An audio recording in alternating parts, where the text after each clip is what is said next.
More than 10 years ago, the law firm that I was practicing with hosted our annual Law Day event. If you're not familiar, Law Day is a tradition where law firms open their doors to students of all ages and give them a window into what it's actually like to practice law.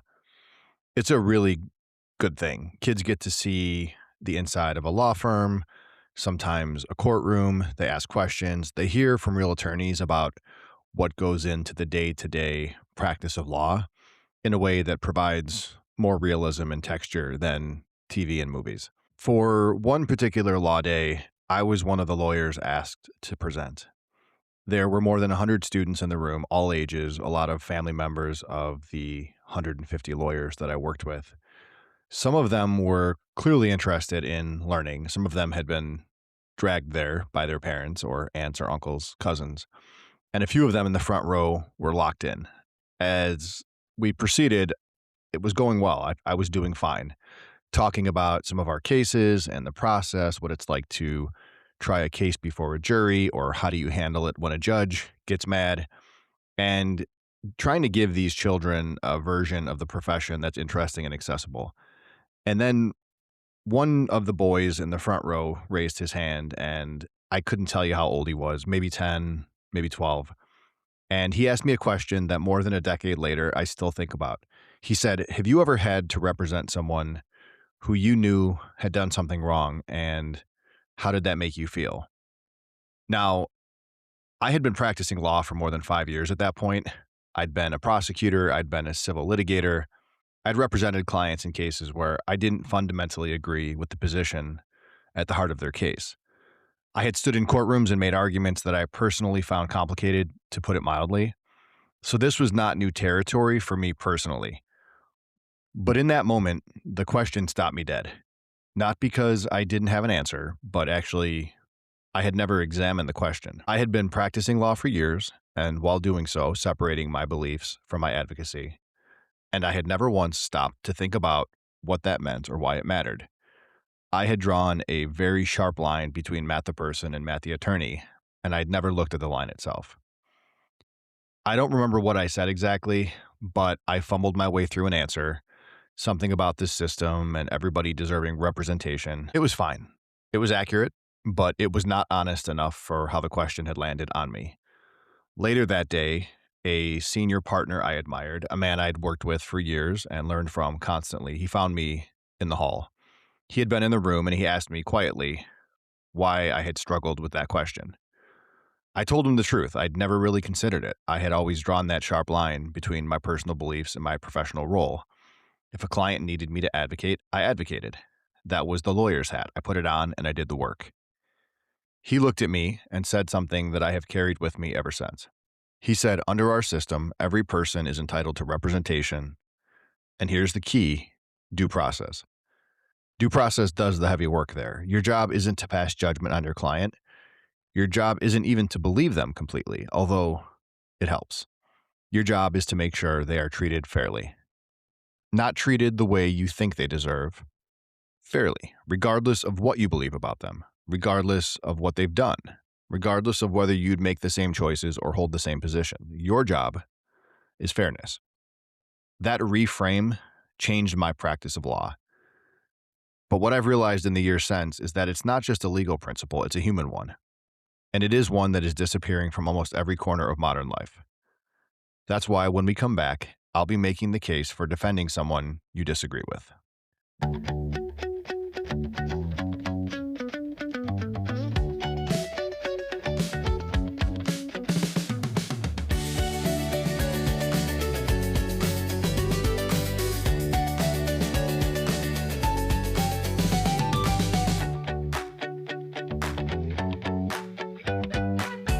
Welcome back to The Case For. I'm your host, Matt Campobasso.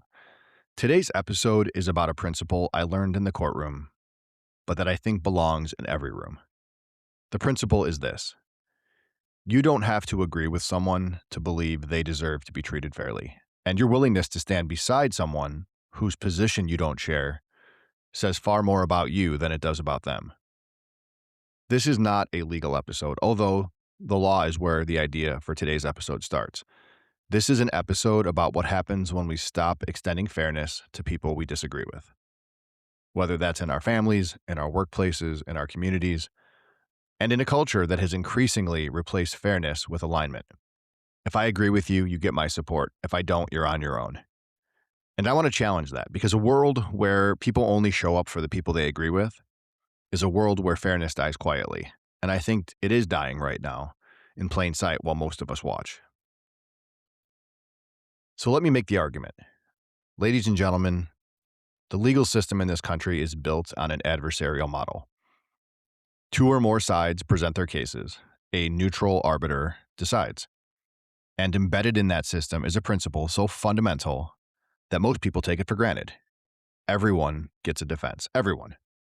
The person you agree with and the person you find reprehensible. The person whose innocence is obvious and the person whose guilt seems certain. The system doesn't ask the attorney whether they personally believe in their client. It asks them to ensure that the client's rights are protected. The reason for that is not sentimental. It's structural. A system where only the popular, the sympathetic, and the agreed with receive vigorous representation is not a justice system. It's a popularity contest with a gavel.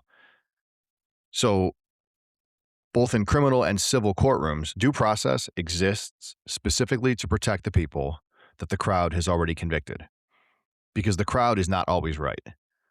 And even when the crowd is right, the process still matters. How we treat people, especially those that we disagree with, is the measure of our system, not the outcome, the process. I want to take that principle out of the courtroom and carry it into daily life today. Because what I see happening around me in politics, in workplaces, at dinner tables, on social media, is an utter collapse of that distinction. We have been taught to believe that defending someone's right in their position is the same as endorsing that position. That standing beside someone means you stand with them on every issue, and that fairness is conditional on agreement. And that collapse within our society is corroding everything. Let's get to the evidence. I have 4 exhibits in support of this case. Exhibit A, that question from that child on Law Day all those years ago. I want to go back to that because the more I've thought about it over the years, the more I realize that that kid asked the most sophisticated question in the room, and he probably didn't know it. Have you ever had to represent someone you knew had done something wrong, and how did that make you feel? Yes, there are 2 questions there. The first one is practical. Did you do it? The answer was yes, many times. That's the job. The second question is the one that got me. How did it make you feel? Because that question assumes, correctly, that there's a tension between what you believe and what you do. And that tension is something I had never examined. I had been living inside that tension for 5 years without naming it. I would sit across from a client whose version of events I found questionable, or whose conduct I found difficult to explain or understand, and I would do the work anyway. Not because I was faking it, but because I understood at some level that I hadn't articulated to myself that my role was not to be the judge. My role was to make sure the judge heard both sides. What the senior partner gave me that day in the hallway was the language for what I'd been doing instinctively. Due process does the heavy work. Your job as counsel is fairness. But here's what I've come to understand. Most people never get that language. Most people never have a senior partner find them in the hallway and give them that reframe. So they go through life behaving that you can only defend what you agree with. That standing up for someone's right to be heard is the same as agreeing with what they're saying. And that belief makes them smaller. It makes all of us smaller. Exhibit B, the collapse of the distinction. If you're listening to this, I am very confident that you would agree that something has shifted in how we treat disagreement as human beings. And I want to name it specifically because I think it's at the root of a lot of what's broken. We used to understand imperfectly, inconsistently, broadly, that you can defend someone's right to speak without endorsing what they said, that you could sit next to someone at a table without being responsible for their opinions. That association, those moments, that was not agreement. Unfortunately, that distinction has collapsed. In workplaces, I've watched people stay silent when a colleague is being treated unfairly, not because they think the treatment is justified, but because the colleague holds views that they don't share, and defending them would look like an endorsement. In families, I've seen people cut ties with relatives, not over specific harm done to them, but over positions held. In communities, I've watched neighbors refuse to advocate for each other because they're on different sides of an issue that has nothing to do with the thing that needs advocating. Through all of this is this calculation. If I stand up for this person, people will think I agree with them. And being associated with an unpopular position feels more dangerous than staying silent when someone is being treated unfairly. Let me say that again because I think that's the core of our problem. We have reached a point where the fear of being associated with an unpopular position is stronger than the commitment to fairness itself. We would rather let someone be treated unjustly than risk being seen standing next to them. In a courtroom, that would be malpractice. In society, it's something worse. It's the slow, quiet death of the thing that holds everything together. The belief that every person deserves to be treated fairly, regardless of whether you agree with them. Exhibit C. What does defending actually mean? I think we need to be very precise here because I know this is the part where people start to push back. So let me define what I mean by defending someone you disagree with, and let me define what I don't mean. I do not mean endorsing their position. I don't mean pretending you agree when you don't. I don't mean abandoning your own values or staying silent about your own beliefs. And I don't mean defending harmful behavior or excusing cruelty. What I do mean is this. When you see someone is being treated unfairly, shouted at, excluded, misrepresented, bullied, denied a voice, or stripped of due process in the informal court of public opinion, you are willing to say, regardless of whether you agree with their position, that's not right. They deserve to be heard. The process matters even when I don't like the person it's protecting. That is where the senior partner that I used to work with stepped in and taught me a valuable lesson that day. Not that I had to believe in my client, that I had to believe in the process. And the process requires that everybody gets a fair hearing, not just those people I find sympathetic, not just the people whose positions align with mine, but everyone. In practical terms, this looks like a lot of things that are simple to describe and genuinely uncomfortable to do. It looks like speaking up in a meeting when a colleague you personally disagree with is being railroaded. It looks like telling your friend group that the person they're trashing behind their back deserves the chance to tell their side. It looks like pushing back when your company makes a decision about someone without giving them a real opportunity to respond. And it looks like being the voice in the room that says, I don't agree with this person, but I also don't think we're treating them fairly. That sentence, I don't agree with them, but we're not treating them fairly, is one of the most powerful and most underused sentences in the English language. Why? Because it does two things at once. It preserves your own position, and at the same time, it extends fairness to someone who's not getting it. You don't surrender your beliefs. You demonstrate that your commitment to fairness is bigger than your commitment to your side. Exhibit D. What does this behavior teach the people who are watching? I have 3 kids, and I think about this in terms of what they're learning from what they see me do. If my children only ever see me defend people I agree with, they learn that support is conditional, that fairness has a prerequisite, which is alignment, that the world is divided into people who deserve your voice and those who don't, and the dividing line is whether you share their views. But if they see me stand up for someone I openly disagree with, if they see me say, I think this person is wrong about X, but the way they're being treated right now isn't fair, and I'm going to say something, then I'm teaching my kids something fundamentally different. They learn that fairness is a principle, not a preference, that you can disagree with someone's ideas without dehumanizing them, and that the measure of your character is not who you defend when it's easy, but who you defend when it's costly. I think about that kid who asked me that question at Law Day. Somewhere out there, that kid is in his early 20s right now.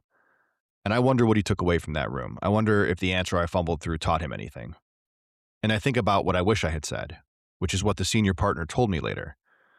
My job as an attorney is fairness.